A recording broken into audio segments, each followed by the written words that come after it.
आप देख रहे हैं शहर क्राइम डिजिटल न्यूज चैनल। नमस्कार, आप देख रहे हैं शहर क्राइम न्यूज और मैं हूं दिव्यांशी। आइए रुक करते हैं आज की खबरों की ओर। शहर क्राइम डिजिटल न्यूज चैनल।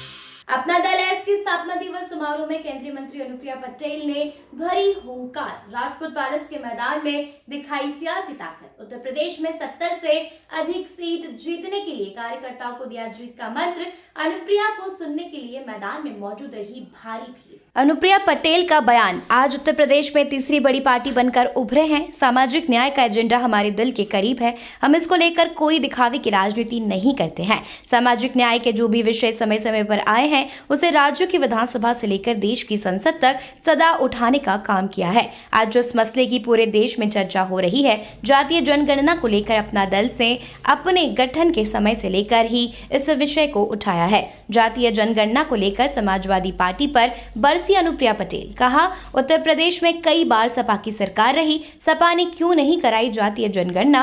आज आप उत्तर प्रदेश की सत्ता से बाहर हो, तब आपको जातीय जनगणना याद आ रही है। 2024 के लोकसभा चुनाव पर लेकर बोली अनुप्रिया पटेल। कहा, हम एनडीए के घटक हैं, भाजपा के साथ मिलकर चुनाव लड़ेंगे। एनडीए को पिछले 2 चुनाव में सबसे ज्यादा मजबूती मिली है। इस बार भी हमारा लक्ष्य है कि प्रदेश में 70 सीटों के पार जाएं। अपना दल हर मोर्चे पर अपना संगठन मजबूत कर रहा है। सीटों के बंटवारे को लेकर बोली अनुप्रिया पटेल। कहा, सीटों के बंटवारे पर अभी चर्चा नहीं हुई है, समय आने पर सीटों की बात भी की जाएगी। पार्टी की स्थापना दिवस समारोह में प्रदेश के कैबिनेट मंत्री और अनुप्रिया पटेल के पति आशीष पटेल भी मौजूद रहे। स्थापना दिवस समारोह कार्यक्रम में जिले के अन्य कार्यकर्ताओं के अलावा गोसाईगंज विधानसभा क्षेत्र से प्रमोद सिंह ने सैकड़ों 4 पहिया वाहनों से हजारों की भीड़ के साथ शिरकत की। अनुप्रिया पटेल और आशीष पटेल ने अयोध्या की जनता को धन्यवाद दिया।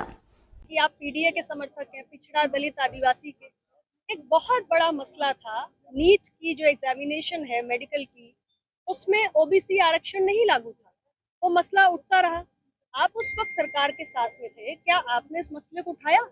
अगर आपको पिछड़ा दलित आदिवासी पीडीए की चिंता थी, आपने नहीं उठाया। लेकिन अपना दल जब एनडीए सरकार में रहा है, हमारे तो 2 सदस्य हैं सिर्फ, लेकिन फिर भी मैंने स्वयं प्रधानमंत्री जी के सामने इस मसले को उठाया और हमारी सरकार ने, माननीय प्रधानमंत्री जी ने इसको सॉल्व किया, लटकाया नहीं। तो ये डिफरेंस है। सामाजिक न्याय की बात करना, पिछड़ों की, दलितों की, आदिवासियों की बात करना और उनके मसलों को मुखर होकर हल कराना, दोनों अलग विषय हैं। जातीय जनगणना समाजवादी पार्टी करा सकती थी ना, उत्तर प्रदेश में कई बार सरकार थी, आपने कराई? नहीं कराई। आज आप उत्तर प्रदेश की सत्ता से बाहर हो तो आपको जातीय जनगणना याद आ रही है। जब आप सरकार में थे तब क्यों नहीं कराई? अपना दल तो गठन के समय से लेकर आज तक बात कर रहा है। मैं तो पार्लियामेंट के अंदर बोल चुकी हूँ कि जातीय जनगणना होनी चाहिए, कास्ट सेंसस होनी चाहिए। आपके बीच में बोल रही हूँ, हर समय बोल रही हूँ। तो हमारा सत्ता पक्ष और विपक्ष में रहने पर स्टैंड नहीं बदलता। हम एक ही बात करते हैं, चाहे सत्ता में हो चाहे विपक्ष में हो। लेकिन बाकी पार्टियों का सत्ता में अलग स्टैंड होता है, विपक्ष में अलग स्टैंड होता है। इतना ही मैं कोई टिप्पणी माँ के संबंध में नहीं करूंगी। उन्होंने मांग की है सरकार से के बारे में कोई टिप्पणी नहीं करूंगी। आज ये जो आपका स्थापना दिवस था अयोध्या में हुआ है, क्या ऐसा माना जाए कि अयोध्या को चुना गया? देखिए, कोई खास वजह नहीं है। 2024 में लोकसभा का चुनाव है और उत्तर प्रदेश के अंदर हम एनडीए के एक महत्वपूर्ण घटक है। उत्तर प्रदेश ने पिछले 2 लोकसभा चुनाव में हमारी गठबंधन को सबसे ज्यादा मजबूती दी है और चुनाव के पहले ये हमारी संगठन को मजबूत करने की कवायद है। हर मंडल में हम कार्यक्रम कर रहे हैं। कानपुर मंडल में हमने किया, देवी पाटन मंडल में किया, बनारस मंडल में किया, प्रयागराज मंडल में किया। अभी हमारा ये कार्यक्रम इस बार अयोध्या मंडल में लगा है। इसके बाद और भी जो कार्यक्रम है, अन्य जो भी मंडल शेष रह गए हैं, सब में कार्यक्रम। अपना दल अपनी स्थापना के समय से निरंतर जातीय जनगणना का पक्षधर है। हमारा मानना है कि जातीय जनगणना के माध्यम से भारत में निवास करने वाली विभिन्न जाति समूहों के प्रामाणिक आंकड़े सब में कार्यक्रम। अभी आपने मंच पे जातीय जनगणना की बात कही थी, क्या उसके पक्षधर हैं आप?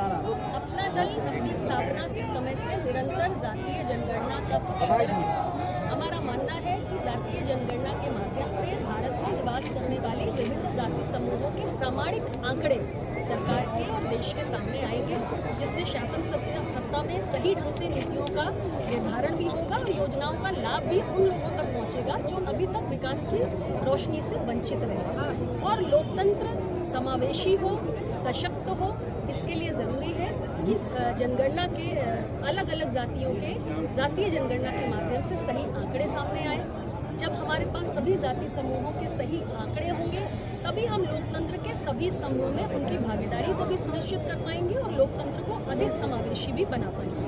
अच्छा, अभी आप जातीय जनगणना को लेकर आपने आवाज तो उठाया है, लेकिन लग नहीं रहा कि आपकी सरकार जातीय जनगणना कराने जा रही है, तो आगे आप क्या करें? देखिए, ऐसा है कि मोदी जी की सरकार ने लगातार अब 10 वर्ष देखिए तो ऐसे कई काम हुए हैं, ऐसे कई ऐतिहासिक फैसले हुए हैं जिनकी लोगों ने कभी कल्पना भी नहीं की। जब संविधान संशोधन आया और पिछड़ा वर्ग आयोग को संवैधानिक दर्जा दिया गया, किसी ने कल्पना नहीं की थी क्योंकि 10 साल से ये मांग उठ रही थी, लेकिन किसी ने इसके बारे में सोचा भी नहीं। लेकिन हमारी सरकार ने संविधान संशोधन लाया और राष्ट्रीय पिछड़ा वर्ग को आयोग को संवैधानिक दर्जा देने का काम किया। सरकार ने जब महिला आरक्षण इंट्रोड्यूस किया तब भी किसी को कल्पना नहीं थी कि ये भी हमारी सरकार पास करा ले जाएगी। तो ऐसे बहुत सारे फैसले हुए हैं मोदी जी की सरकार में जो लोगों की कल्पना में ही नहीं थे, उसके दायरे के बाहर थे। तो समय का इंतजार करिए, एक बहुत सही समय आने पर सही काम होगा। अभी आपने मैम एक उठाया था मामला कि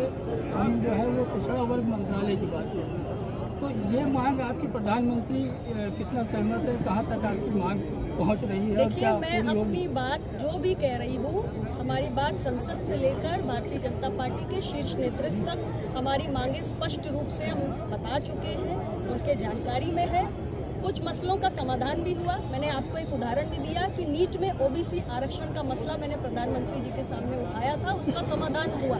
उसी प्रकार से ये मसला भी हम निरंतर उठा रहे हैं। समय आ गया, इसका भी समय आएगा। अभी रामलला की प्राण प्रतिष्ठा को लेकर आपने कहा कि आपको मालूम नहीं है, आपके प्रधानमंत्री 22 अभी जनवरी को आ रहे कंस्ट्रक्शन हैं। चल रहा है, तो क्या कंस्ट्रक्शन इसको चल लेकर रहा हम ये है। समझे कि सरकार में बहुत मतभेद है? ऐसा कुछ भी नहीं है। सरकार एकदम बढ़िया तरीके से, स्मूथ तरीके से काम कर रही है। पीएम साहब हमारे लीडर हैं, उनके नेतृत्व में हम सब काम कर रहे हैं। उत्तर प्रदेश से सबसे ज्यादा मजबूती हमारी सरकार को फिर से मिलेगी। और वो यहाँ जो शामिल होने आ रहे हैं उसके बारे में आप क्या कहना चाहेंगे? प्रधानमंत्री जी 22 तारीख को प्रधानमंत्री जी का कार्यक्रम में लगेगा, आएंगे। वो तो आते हैं, यूपी तो लगातार आते रहते हैं, उसमें क्या कहना है? अगर आपको बुलाया जाता आप आएंगे? अरे बुलाया जाएगा तो क्यों नहीं आएंगे?